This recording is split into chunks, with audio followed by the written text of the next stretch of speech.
Rudala, Bangalore, sir. Yeah. Yes, sir. Shall we start, sir? Start. I'm ready. Yes, sir. So we have 12 years old female, Miss Soumya, student studying in 4th standard, school dropout since 7 months, resident of a Bellary district of Karnataka, belonging to low socioeconomic status. History narrated by patient and her mother and is reliable, sir. She presented with chief complaints of shortness of breath on exertion since 1 year, fatigability on exertion since 1 year, palpitation on exertion since 1 year.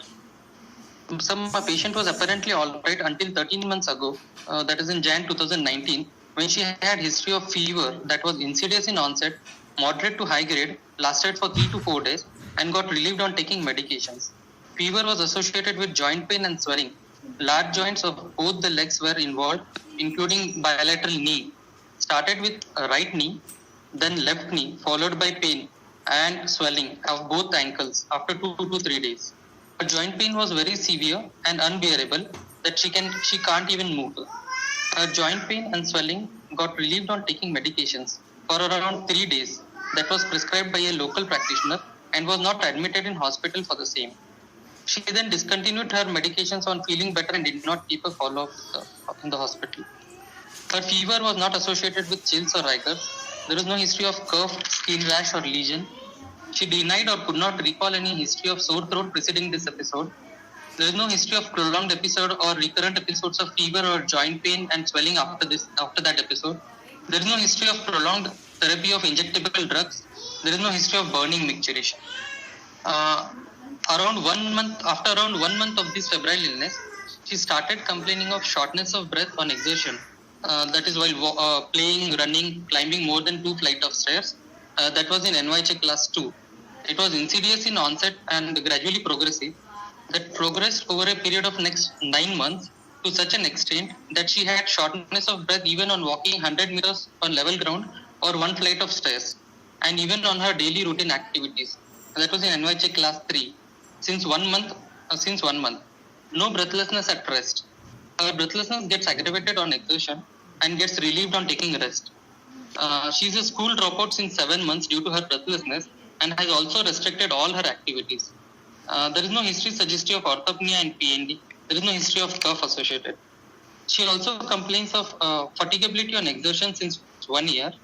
That is of same class as that of her breathlessness. Initially, it was in NYHA class 2 that progressed to class 3 and it gets relieved on taking rest. She also complains of palpitations on exertion that are regular. She feels like increased precordial activity over the chest, and that gets aggravated on exertion and gets relieved on taking rest. And it was also the same class like dyspnea. Initially it was in NYHA class 2 that progressed to NYHA class 3. So there is no history of sudden onset and offset of palpitations, and there is no history of associated giddiness or syndrome.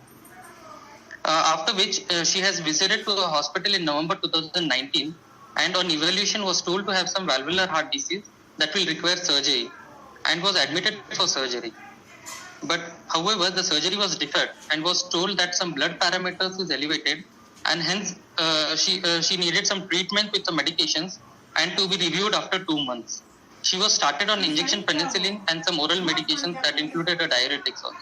Until then, she was probably has not received any penicillin injection. And now she has come after 2 months for follow-up as she was advised. And she is in bed rest and restricted all her activities. Currently, she is in NYHA class 2 to 3 probably, sir, on treatment. There is no history of chest pain or nocturnal angina. There is no history of hoarseness of voice and dysphagia. There is no history of hemoptysis or cyanosis. There is no history suggestive of TIA, stroke or thromboembolism. There is no history of pedal edema, abdominal distension. And there is no history of involuntary or abnormal movements of body parts. So past history. Past history, there is no history of similar complaints in the past. There is no family history of similar complaints or any cardiac problem. So she is second child in birth order, born out of non-consensual marriage, full-term normal delivery at home and received all immunizations on time with normal growth and development. Okay, just some of the history.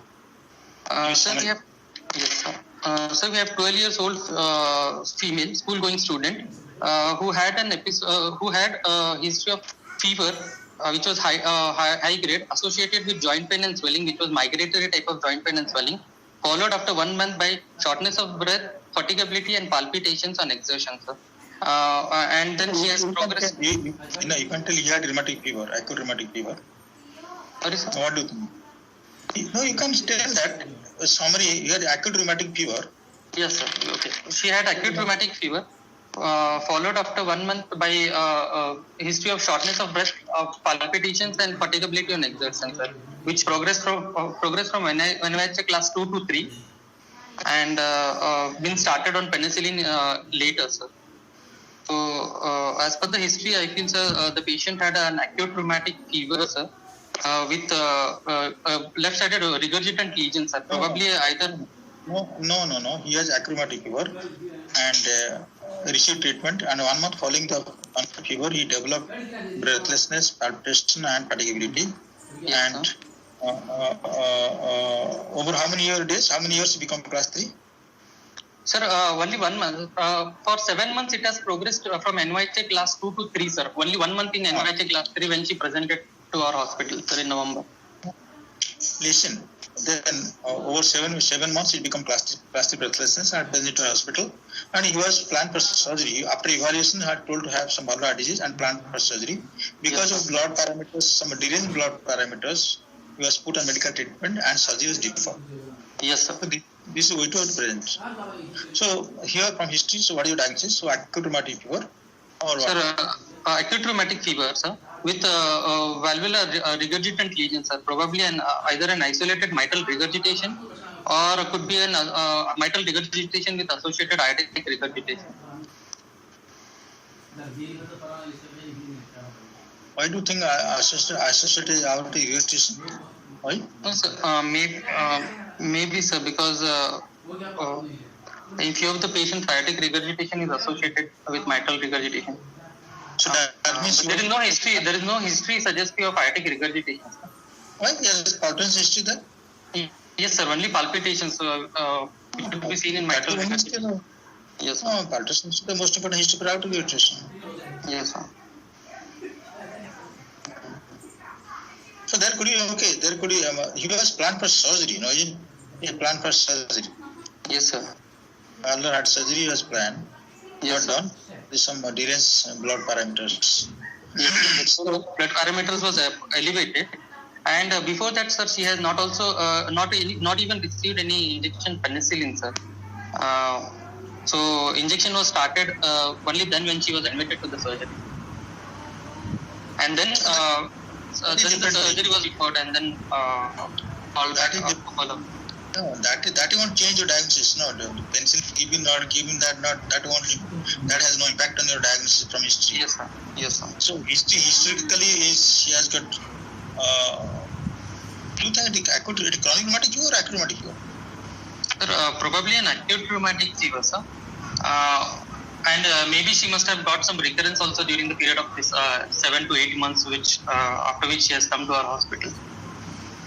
Oh, you told after 1 month following the onset of fever, he developed breathless symptoms. Yes, sir. Yes, sir. So it was acute rheumatic fever only, sir, followed by regurgitant lesion. What is Sorry, sir. Sir, chronic rheumatic fever is the rheumatic fever where the activity of the rheumatic fever or carditis persists for a prolonged duration of time, for more than 6 months. Yeah, 6 months. So this will be chronic rheumatic fever now, you can say. Yes, sir. Possibility of chronic rheumatic fever also, or a recurrence of the rheumatic fever. Both possible, sir. Why do you say recurrence? Why recurrence? Because she has progressed from class 2 to 3, and she has not received any rheumatic prophylaxis. Question is that you tell me my question that develop 1 month later he developed symptoms. So what is your pathophysiology? Why it develop 1 month later? Yes, sir. Why not develop? Because acute rheumatic fever, will carditis develop later? First to arthritis, then carditis develop. Yes, sir. According to the history in this patient, it is like that only, sir. After around 1 month, she started feeling getting cardiac symptoms. or maybe it was a silent carditis initially, and when it progressed, she has presented with symptoms. She must have had some carditis. She must have had carditis along with arthritis only, but it was asymptomatic, or it was mild, which gradually progressed, sir, over 1 month, and then she presented with symptoms. What progress? What progress? Sir, the regurgitant lesion must have progressed. Good lesion progress, not the carditis progress. No, sir, not carditis. The lesion must have progressed over the inflammatory, because of the ongoing inflammatory process. The regurgitant lesion must have progressed, and then she has presented with symptoms. So what happened? Why develop MR? What the cause of MR in carditis? Sir, an acute rheumatic fever or carditis, sir, there is an inflammation of the, there is valvulitis, sir, rheumatic valvulitis, that leads to non-cooptation. The other mechanisms what they have mentioned is because of, there may be, because of inflammation, there may be anterior mitral leaflet prolapse that can also lead to mitral regurgitation. Even the inflammatory activity can affect the mitral annulus, leading to dilatation and dysfunction of the annulus, further increasing the mitral regurgitation. What the role of mitral annulus for mitral valve coaptation? The dilatation of the mitral annulus will lead to non-cooptation of the leaflet and can have regurgitation. In any other pathologies for acute valvulitis in MR? Sorry, sir. One is mitral prolapse you told, and valvulitis, valve coapting, mitral annular dilatation. And what is other pathology of that? Sir, elongation of the chordae tendineae that also lead to mitral valve prolapse, or rupture of the chordae also is possible, sir, because of inflammatory process. Or even LV dilatation can also lead to further dilatation of the annulus and regurgitation. Why dilatation occurs? Sir, because of MR, the increased diastolic volume in the LV leads to progressive increase in the dimension of the LV, sir. LV dilatation because of MR, regurgitant volume. No, that one puts within a month. Not acute, sir, over the period of. That what MR begets MR. That's fine. Yes, sir, that is yes. MR begets MR. So from history, you are thinking MR, and there could be because of the there could be aortic valve involvement, but it's basically MR. May not be possible. Yes. No, that is something. There could be error maybe, but basically it's MR. Yes, sir. But you develop suddenly after 1 month you develop breathlessness. What the cause of breathlessness? Good after 1 month. Yes, sir. Usually carditis and arthritis occurs together, but here she has clearly mentioned that after 1 month only she started breathlessness. So I thought it is because of the gradual progression of the regurgitant lesion that she has later presented with symptoms. No, we know that actually we have been taught that in MR patient develop breathlessness because of LV dysfunction. So immediately LV dysfunction produce breathlessness or? No, sir, in here may not be because of LV dysfunction, sir. It may be because of the MR, the increased LA pressure that must have caused dyspnea, sir, for her. Oh, wait, why? If it doesn't increase unless LV goes to failure, no? Yes, sir, but because the acute stage, the LA is not compliant, and therefore the LA pressure may rise in the initial phase of the acute rheumatic fever. That can lead to pulmonary venous hypertension and breathlessness. Yes, that's the answer. So LV function won't explain, not required to explain breathlessness because it's acute MR and LA and it's small peculiars only. So LA is non-compliant. So that gives rise to increase in pulmonary venous pressure and breathlessness. Yes. Okay, fine. This is cool. Or do you think there is historical pericarditis there? Pericardial pain there? No, sir. There was no history of chest pain or pericardial pain. What the history of how the pain, what the description pain in pericarditis? The pain in pericarditis is a sharp stabbing type of pain, sir. Stabbing type pain pericarditis. Sharp stabbing pain pericarditis.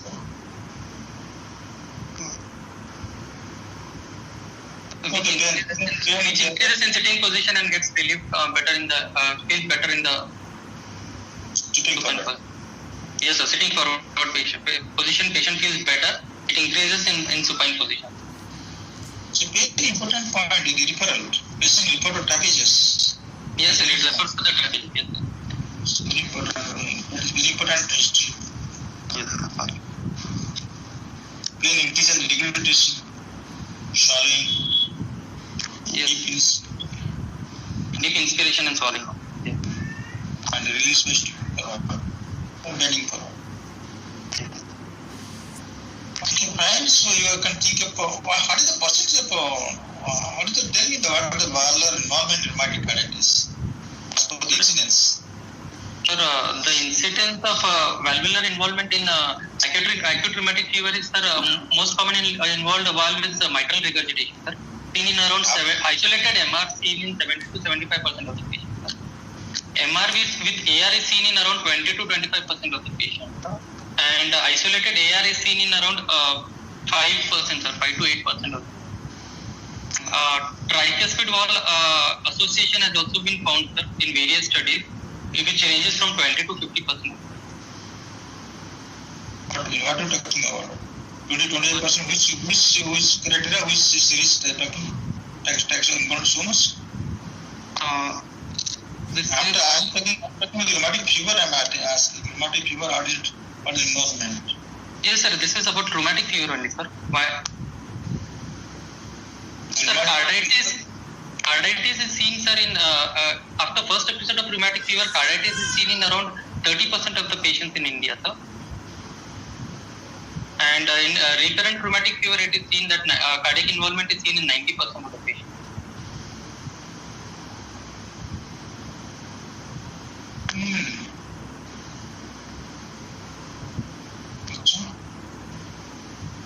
So analysis 25% only fast cardiac in rheumatic or in fast carditis. Sorry, sir. Cardiac involvement occurs only 28% in fast rheumatic fever. Sir, in Indian studies, they have shown after first episode of rheumatic fever, carditis is seen in around 30% of the patients. But this is the old study, sir, where echo parameters were not considered, sir.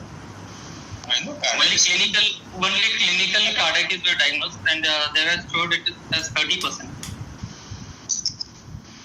I know that 50-70% cases will get in carditis. It is 30%. I don't know. I read long time back. Maybe correct me. Okay, so what are the suppose patient how much patients of mitral valve involvement by MR disappear? What is the percentage, sir? Sir, if the patient has mild to moderate MR, it may disappear within 6 months, sir, in around 70% of the patient. If the patient has a severe MR due to carditis, the MR may not regress and it may persist or progress, sir. It may decrease 25%. Yes, sir, it may decrease from severe to moderate, but it will not disappear, sir. In 70% of the patient, the mitral regurgitation will disappear. On the whole. Yes, Overall, 75% they disappear. Especially severe MR, so only 25% they reduce in severity. Yes, sir, but they will not disappear. Aortic incompetence? Sir, aortic wall involvement is seen associated with MR in 20 to 25% of the patients. No. This is disappearance. Sir, for aortic regurgitation studies, they have not mentioned how much percent it regresses, but they have mentioned that if it is mild aortic regurgitation, it regresses. Otherwise, the regression rate is less in aortic regurgitation compared to mitral regurgitation. Why? Sir, reason they have not mentioned, sir. Here the MR is different, many causes are there. Yes. Many causes are there. That's why the MR disappearance is, you can easily think of MR can disappear, but MR aortic valve, only one cause, only aortic valve limited involvement. Yes. So mostly they don't disappear. Yes, sir. Okay, fine. So you are from history, you can think of person has gone to MR with heart failure. and heart failure because of non-compliant LA, not because LV discount doesn't occur usually in case of rheumatoid arthritis. LV content. So all features of heart failure because of the mechanical complication and LA is non-compliant, so pulmonary present. Yes. So there could be some associated AR may be there or may not be there. But May or may not be that. Yes. CMR. AR may be there. Okay, fine. So on exam certificate. Sir, personal history, normal diet and sleep, sir, bowel bladder, general blood, sir. Exam board, no need. Okay, sir. General examination, sir. Patient is conscious, cooperative, well-oriented, comfortably lying on bed. Body weight is 35 kg. Height is 148 centimeter, which is 50% sir, for her age. BMI is 15.98, which is around 25% for her age, sir. Arm span is 150 centimeter and upper segment, lower segment ratio is 1:1. She is febrile. Pulse was 80 per minute, sir. Regular. Low volume brisk pulse. Bilateral equal. With no radial or radiofemoral delay. All peripheral pulsations felt normal, sir. Blood pressure was 100 by 70 mm of Hg. Right arm supine position. Equal on left side also, left upper limb also. And lower limb BP was 110 mm of Hg. Respiratory rate was 18 per minute, thoracoabdominal, sir. GVP was normal, seen 2 cm above the sternal angle of Lewis, not elevated, with normal wave patterns and normal respiratory variations, sir. With abdominojugular reflux negatives. No pallar icterus, sinuses, clubbing, lymphadenopathy or pedal edema, sir. There was no spine deformity or joint deformity. No skin lesions or rash. Sir, CVS examination. Inspection and palpation together, sir. Shape of the chest was normal. No precordial bulge. Trachea is central position. Apical impulse is in 6th intercostal space, 2 cm lateral to the mid-clavicular line. Hyperdynamic in character with medial retraction, that is LV type of effect. Grade 2 left parasternal lift, sir, which was felt in late part of systole. Palpable S2 in left second intercostal space, sir. No epigastric pulsations, no additional palpatory sounds, no thrill, sir. On percussion, left heart border corresponds to the apex, right heart border is retrosternal. Left second intercostal space was resonant, sir. Liver dullness is in 5th intercostal space in right mid-clavicular line.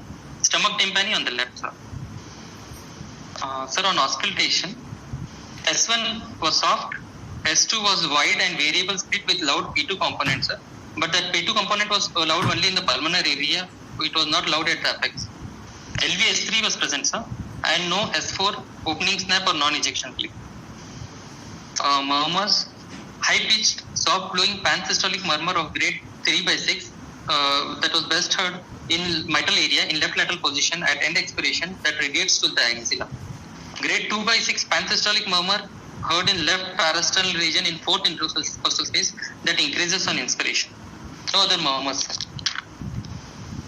Other systemic examination, sir, it was normal, sir, within normal limit. Our abdominal was soft, non-tender, no organomegaly. Done The diagnosis? No, we have looked for AR with hand grip. Yes, sir, there was no increase in with hand grip, sir, the mitral murmur, regurgitation murmur increased in intensity, but there was no regurgitant murmur across aortic wall. Okay, so On diagnosis, sir. So you got one two system or two pansystole murmur. One is mitral, one is those. Yes, sir. One is mitral area and one in tricuspid area. You don't have MDM. No, sir. I could not get MDM, sir. I tried T-shirt, but I could not appreciate. Only S3 I got. LVS3. Fine. Expected MDM here or no? Yes, sir. Expected MDM, sir. In mitral area.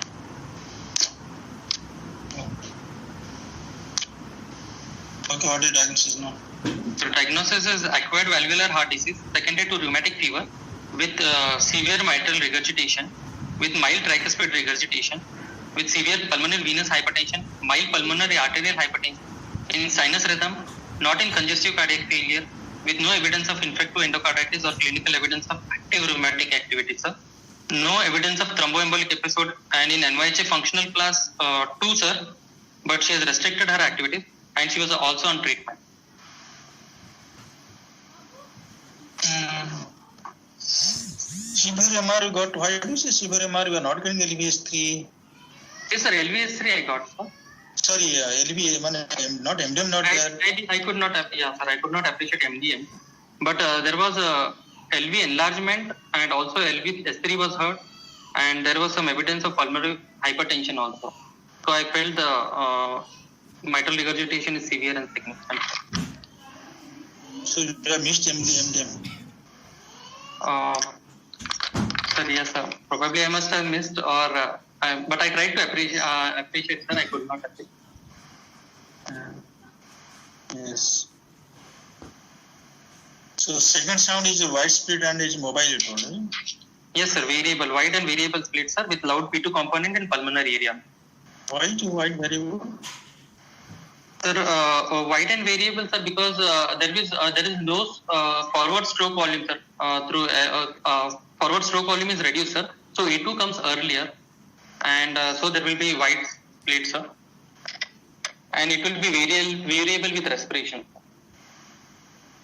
It was severe PBH and mild PH you told, but at the same time you got some TR also. TR due to what? It is organic TR, it is rheumatic TR, it is secondary TR. Sir, TR I felt as organic TR, sir. Low pressure TR, organic TR I felt, sir, because I could not feel any pulsations or RV heaves, sir. And even pulmonary hypertension was not very significant. So I felt it as organic TR. It was mild grade, sir. Organic TR getting organic TR? Sir, probably maybe because of rheumatic activity, the TR was there, as like MR also affected the tricuspid wall.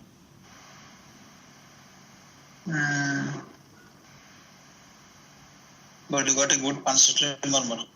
Yes, sir. That was the only finding which was against organic TR because I got a pansystolic murmur at that area, sir. Otherwise, usually in organic TR we get an early to mid systolic murmur. But how to explain pansexual murmur here? That's what, sir. That was the only finding which was against organic TR. So, but the pulmonary hypertension was also not very severe to explain the tricuspid regurgitation as a high pressure TR.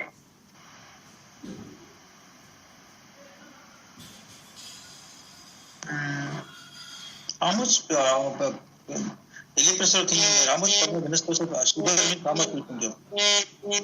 Sorry, sir. How much you think of pulmonary venous pressure here?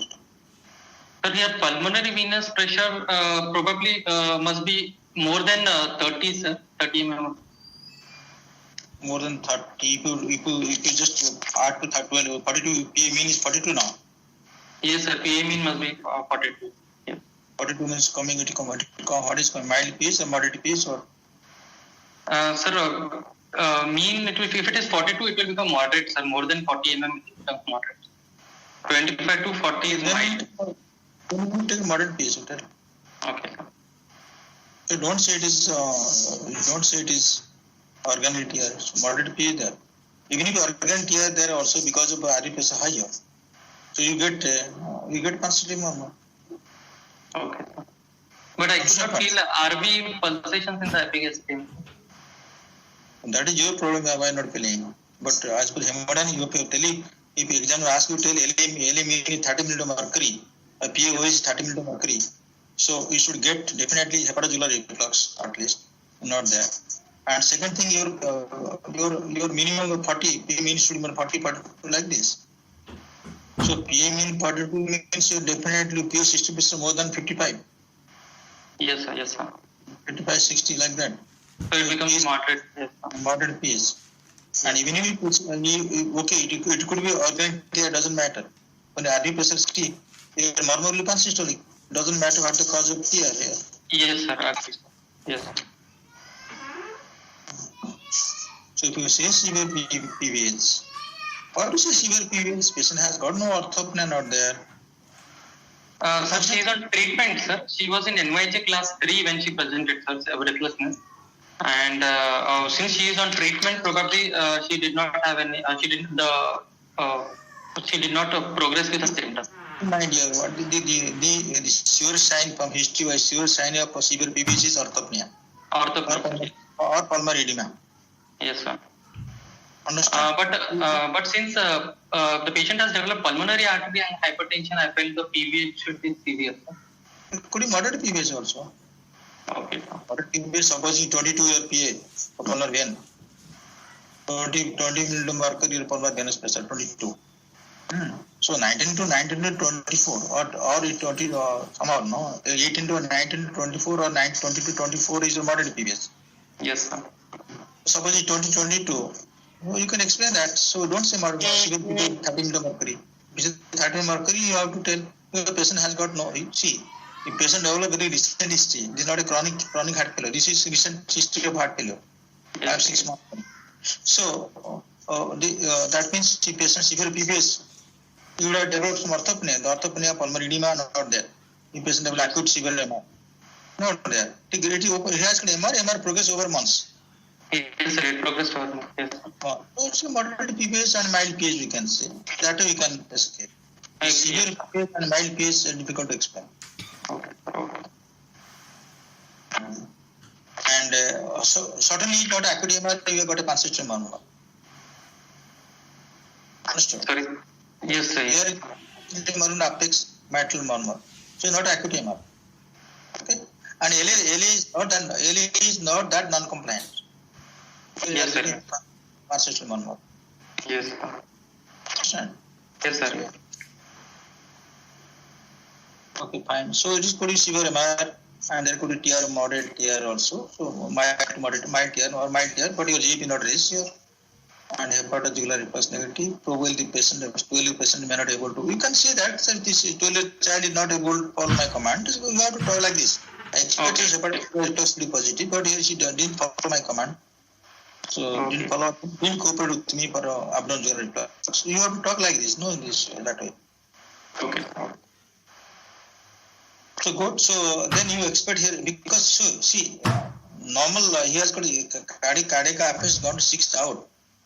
And you are getting good normal lips. You expect some MDM here. You are not. So probably you are correct. You told I expect MDM here. I searched for that. I couldn't appreciate it. Probably I missed. If you tell like this, no, everybody will accept it. And I will appreciate it. I tried hard, sir, because I expected MDM here because of cardiomegaly symptoms. Severe MR I expect here. So I expect MDM here. I could able to appreciate S3, but I tried hard. I could not appreciate. Probably I missed it. Yes, sir. So fine. So go to ECG X-ray something like that. Have you got with you? Yes, sir. It is there, sir. Dr. Bhushan, can you please share it? Sir, ECG seen, sir? Yeah, very good, nice.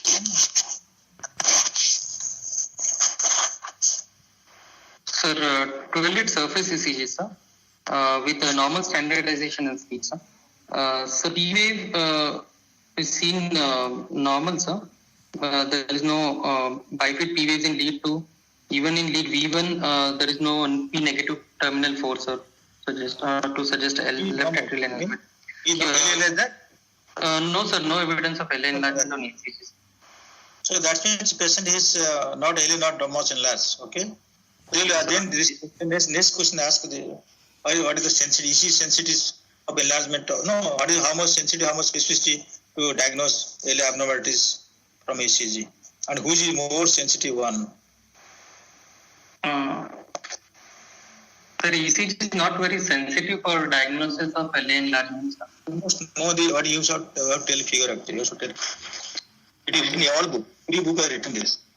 So most important sensitivity is B1. B1 terminal negative, that is most important ECG marker. Yes, sir. And more specificity is your, that is to by BP and inter-biped distance should be more than 40 millisecond. Read this. Yes. This is I read somewhere in a long time back, but you read this. You just know this sensitive specificity of the ECG diagnosis of LA enlargement. Yes. So because there is no enlargement, ECG means you won't rule out, isn't it? Yes, sir, we cannot rule out. Sir. So segment is normal, sir. QRS axis is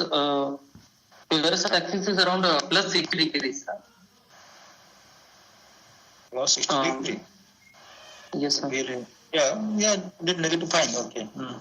Yes, Around sir. that. And sir, in precordial lead, sir, in V5, V6, there is R waves which are seen, prominent R waves, sir, with a small key waves in V5 and V6, sir. Is there evidence of LVH there, I'm asking? Yes, sir, there is evidence of LV volume overload also and LVH also. In V5, V6, the R waves, the intermingles, we are not able to clearly see, sir, but in V6, we can clearly see the R waves are very tall. So LVH with volume overload, sir. Only thing that it goes in favor to LV enlargement because V6R is greater than V5R. Yes, sir. Yes, sir. Which otherwise V6R is greater than V5R is greater than V6R normal individual. So here R is V6 is greater than V5R. So that goes in favor of LV enlargement. Yes, sir. Correct. But Q not very deep. Yeah, it's not very deep, sir, but prominent T waves are seen in upright T waves are seen in V5, V6 with small Q waves. So probably volume overload on LV.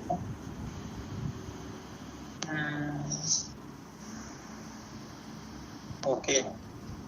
There is no other positive in the ECG. So from ECG only LVH and LV volume overload we can see. LA enlargement is not seen on ECG. Is there ECG suggest of pericarditis here? Actually, diffuse ST elevations with concavity upward should be seen in all the leads. Only few leads it is seen, sir. Only? What are the ECG signs of pericarditis? Sir, ECG signs of pericarditis, we see the ST segment elevation, sir, with concavity upwards, sir. In more than it does not follow the regional pattern of wall, sir. It is diffusely seen elevated. Except With PR prolongation also. Except which lead is not elevated? AVR, sir. AVR. V1 and AVR, okay. Yes, sir. V1 and AVR. So PR segment?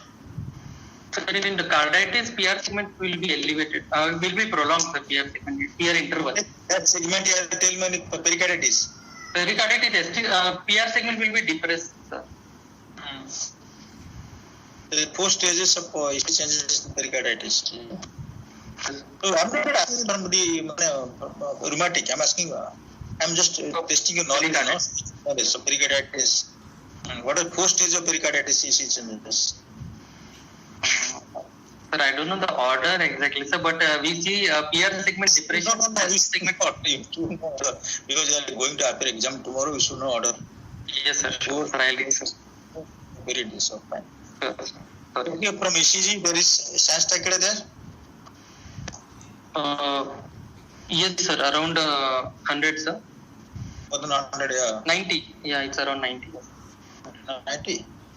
Yes, sir. It is written on the top 88. Right. So not tachycardia, not tachycardia, sir. Yes. Is there any specific ECG signs of rheumatic carditis? Any specific? Not specific. Any PR prolongation only, no? PR prolongation, yes, sir. First degree AV block only specific. That is what sort of ECG you get? Only PR prolongation there, you can get second degree, third degree possible or no? Sir, most commonly seen is first degree heart block only. In very few patients, we can see second degree and third degree heart block, but it is not very commonly seen. Just because of myocardial involvement, we may see for second degree and third degree heart. Cardiac heart block rare. It's organic or functional? Sorry, sir. Heart block is organic or functional or what it is?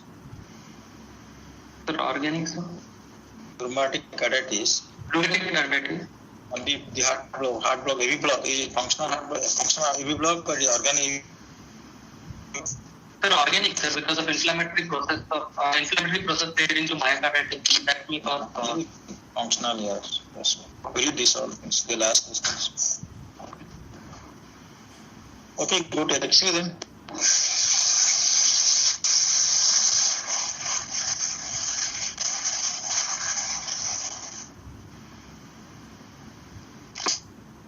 Sir, chest X-ray PA view, sir. Normal inspiratory image, sir. Sir, there is mild rotation, sir. Left anterior rotation is seen on the X-ray, sir. In spite of that, we can see cardiomegaly, sir, with CT ratio of around 0.6. There is a LV type of apex, sir. There is evidence of left atrial enlargement with left atrial appendage and enlargement seen on the left heart border. Main pulmonary artery is also dilated. RA enlargement or not? Sir, RA enlargement not very significant, sir. It is exact 3 intercostal spaces, sir. So borderline RA enlargement we can. There is double. Okay, So there is again, left atrial enlargement. appendage enlargement there. Then MP enlarged, RP enlarged. MP enlargement, yes, sir. RP And also. with pulmonary vascular markings are prominently seen, sir, with cephalization of the veins in the pulmonary veins in the upper zone, sir. Suggest of pulmonary venous hypertension, sir. And pulmonary arterial hypertension there or not? Sir, Pulmonary arterial hypertension? sir, peripheral pruning we can say, sir, because Not important here. No, sir. MP enlarged, no. MP, Yes. why MP enlarged? dilated, yes, MP enlarged, RP enlarged, it indicates PS. yes, sir, yes. It's not a short lesion that you expect that in the absence of PH or MP RP enlarged. So it is left-sided disease, left-sided PH because of left-sided pathology. So MP RP enlarged means PH there. Yes. So here it is significantly enlarged. Severe PH. Yes, sir. Patient had severe PH, MP enlargement, RP enlargement there, and second one PPH there. Yes, sir. The cardiomegaly there. Yes, sir. Cardiomegaly is there. Still, the rotation film is rotated, but still we can see cardiomegaly. Even if you rotated, not much rotated, but Yes, not much rotated, but 0.6 CT ratio is there. So cardiomegaly is there. Okay, so it looks like patient has severe MR and severe PH and severe PBH and severe PH. Yes, sir. Echo, so read out text, if at all there. Sir, I don't have echo report, sir, but I just written the findings, sir, that it was severe mitral regurgitation, sir, with mild tricuspid regurgitation, and TR jet velocity was around 38, sir, with dilated LA and mild TR only, sir. LV function was good, LV function. How do you know good LV function in presence of severe MR? Oh. How do you know assess the LV function in the presence of severe MR? Tell us. Sir, LV ejection fraction will be either normal or supranormal, sir, in patient of MR, sir.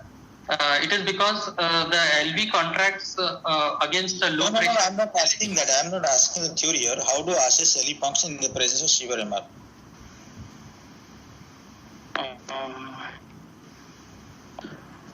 Which parameter will take care?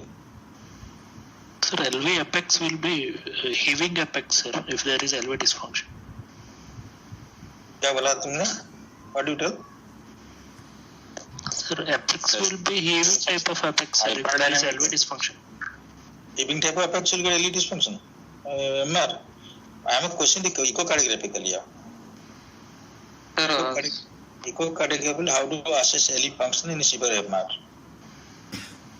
Tell me how to. we see for the strain, sir, global longitudinal strain, sir.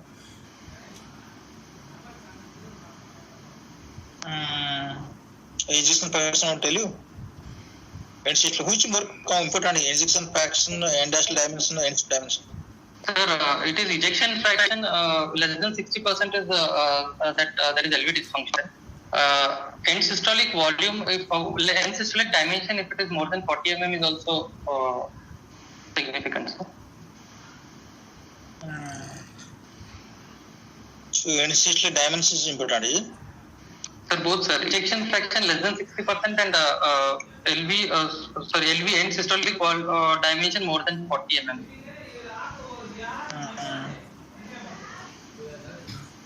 No, you have to know. You have to index it. You have to index it because it will be a child now. Yes, sir. Somebody tomorrow will get 50 or a man or 50 women. Body surface area different. So you should index it. Yes, sir. Index. Yes, sir. Okay, so they have mentioned LV function good. So LV function good is no, doesn't matter, because in case of MR, the LV ejection fraction is overestimated. Yes, sir. Yes, sir. Why? Why is it overestimated? Sir, it is overestimated because because of increased LV volume, the contractility is increased of the LV, and it contracts against the low pressure LA. So the total ejection fraction increases, sir. Like total stroke volume increases, but the forward stroke volume is low. Yeah, ejection fraction depends upon what are the factors the regulate ejection fraction. The ejection fraction depends on the afterload, sir, preload, LV contractility, And heart rate. and heart rate. Yes, sir. So here the afterload is very less. Yes, sir. Afterload is less. Afterload less and preload is more. Preload is more. So that's why the ejection fraction is overestimated here. Overestimated. Yeah. So less than 60% ejection fraction is LV dysfunction here. Yes, sir. LV dysfunction, and less than 50% is significant LV dysfunction. Yes. Less than 60 is LV dysfunction there. So Yes, sir. so LV this- dysfunction less than 60. Okay, so what in case of a patient has rheumatic carditis, suppose there is what is indolent carditis? Indolent carditis. Sir, indolent carditis is the silent carditis, sir, where the patient will not be. Not we? Not we? Sir, patient will not be having predominant symptoms of carditis or failure symptoms, but the patient will be having underlying inflammatory disease and carditis will be there. Indolent carditis means you don't respond to treatment, no usual treatment. You understand? It Yes, will sir. cost you more than 6 months. Like same chronic carditis. Indolent carditis, chronic carditis may be synonymous, maybe. Yes, sir. Okay, what will do? Suppose somebody told blood parameters high, probably CRP, yes, are high, but that is not a contraindication for surgery in rheumatic carditis to heart failure, severe symptoms. So probably I feel since they have deferred the surgery, I feel the ASO titer or anti-DNSB titer must have been elevated. The ASO probably must have been elevated. No, that doesn't go in against that does not against your surgery. Yes, sir. That is not against surgery, but what I feel they must have not. It's surgeon's decision only, but that not against surgery. Yes, sir. That is not contraindication for surgery, but probably she must have been stabilized by medications, and so they thought that since there is active carditis or rheumatic activity, better to start her on penicillin prophylaxis and wait for some more time. This is what I feel, sir. They must have deferred the surgery because of that. No, because if their active carditis is there, they might have started feeding the steroids. Yes, sir. They expect that MR may come down a little bit and LV may regress to some extent. They expect And that because patient probably not got fully treated for a carditis because his Yes. parameters are elevated. So Yes, and she has anyways not received the treatment, sir. She has not visited to the hospital and she has not received any treatments. yes. Even the painkiller medicines she has immediately stopped, sir, after joint pain has come down. How to treat rheumatic carditis? Treat, sir. Sir, actually we treat rheumatic carditis, sir, with the anti-inflammatory medications, sir. Either aspirin. Listen, doctor. I'm not asking you rheumatic fever. I'm rheumatic carditis. So you give a good, very good answers. At least I will learn from you because I forgot now to treat rheumatic carditis. It's not rheumatic fever. I'm not asking rheumatic fever. I'm rheumatic carditis. Patients come to you with severe MR, heart failure, and you saw the tachycardia, fast sound shock. You might got a pericardial rub also. That pericardial rub is case of pericardial rub. So definitely case of rheumatic carditis. Carditis, yes. Sir, yes, sir. Sir, in that case, first I would like to stabilize the patient, sir. I would give some diuretics and also vasodilator therapies. And also start anti-inflammatory medications, either aspirin with or without steroids, sir, depending upon the severity of the carditis. If the carditis is severe and the patient is in heart failure, I would like to add steroids to aspirin, along with aspirin, sir. And I would stabilize the patient with diuretics and vasodilators, sir. If the patient is how much dose you give aspirin? How much dose give you give both? You want to give both? How much? What the dose of aspirin? What the dose of steroid?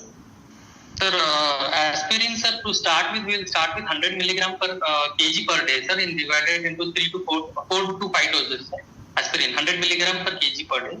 And steroids, sir, 1 to 2 milligram prednisolone, sir, per kg per day, 1 to 2 milligram. And sir, after say about 2 weeks, if the patient's symptoms are better and the inflammatory state is under control, we slowly taper aspirin from 100 to 70 milligram per kg per day. And steroids we give at least for 4 weeks and then taper slowly over next 8 weeks. What the duration? How much duration you give treatment for carditis, rheumatic fever, or carditis? Yes, sir. Sir, at least for it varies, sir. But at least for 3 to 6 months, we should treat for anti. No, 12 weeks. 12 weeks. 2 to 3 months. That's correct. 3 months. Yeah, 12 weeks. 2 months. 3 months. 3. 3 months. 12 weeks. The usual duration is 10 to 12 weeks. So 12 weeks. Total duration treatment should 12 weeks.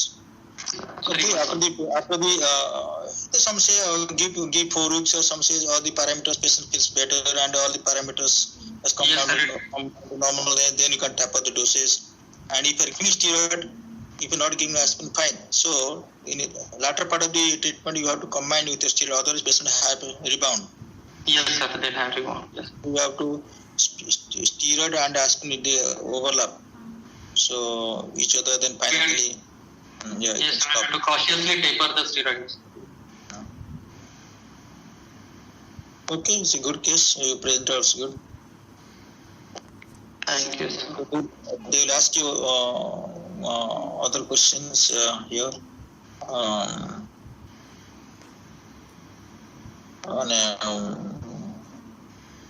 Supposing person want to treat, what will happen in the case? If it is not the rheumatic arthritis patient has come and you give only antiplatelet treatment, you not giving any steroid and anti-inflammatory drugs, what will happen? I usually ask them. You didn't give steroid and anti-inflammatory drugs, only give antiplatelet drugs. Okay, sir. The patient will progress to rheumatic heart disease. Will rapidly progress to rheumatic heart disease. And also they will be more prone for recurrence of the rheumatic fevers. No. You are giving prophylaxis. You are giving antibiotic, only antiplatelet treatment and prophylaxis, but you are not giving steroid or aspirin. Yes, sir. Then the inflammatory process will flare up and it will progress the regurgitant lesion or carditis. Sir. You read this book. You read this thing. All of you read this. Okay. I think nothing will happen the same. 12 days, 12 weeks, same. After 12 weeks, the patient will recover from carditis. You treat or don't treat? Yes, sir. After 12 weeks, nothing will happen. It will subside. I thought before 12 weeks, if we are not giving the treatments. No, don't treat anything for carditis. Only treat heart failure and give antibiotic for prophylaxis. Okay. They will subside. Okay. Spontaneously subside, sir. Yeah, it takes time. Only patient 12 weeks will suffer. That's all. Okay, sir. No, I may be wrong, or find out, read it. Sure. And what else? Why do you get vasodilator? You told vasodilator. What role of vasodilator in MR? Sir, if the patient is in congestive cardiac failure, sir, and in case of like carditis or acute rheumatic fever, basically, if you give vasodilator, the peripheral vascular resistance will be reduced. So forward stroke volume will increase. Sir. That will somehow help in reducing the symptoms or the progression of the regurgitant lesions. That is acute MR. That is in only for acute MR. Yes, sir. That is in case of acute MR. Acute MR with congestive cardiac failure and the patient is in like NYHA class 3 or 4. Otherwise, in chronic MR, there is no rule of actuality.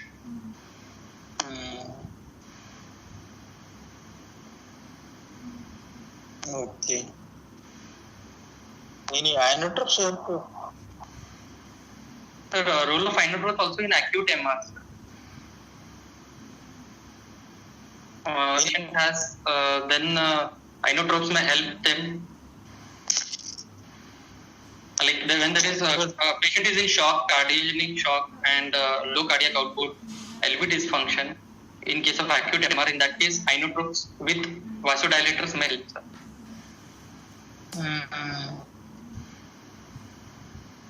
What inotrope do you like to give? Sir, in that patient, sir, dobutamine.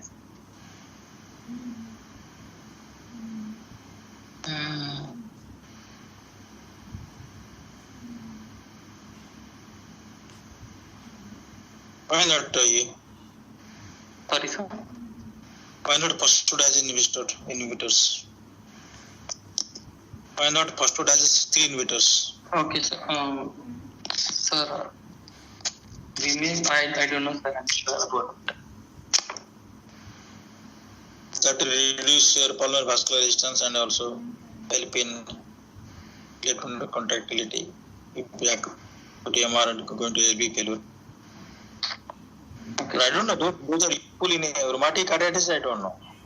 Rheumatic carditis, acute MR heart failure. okay, sir. I'll search for the literature, sir.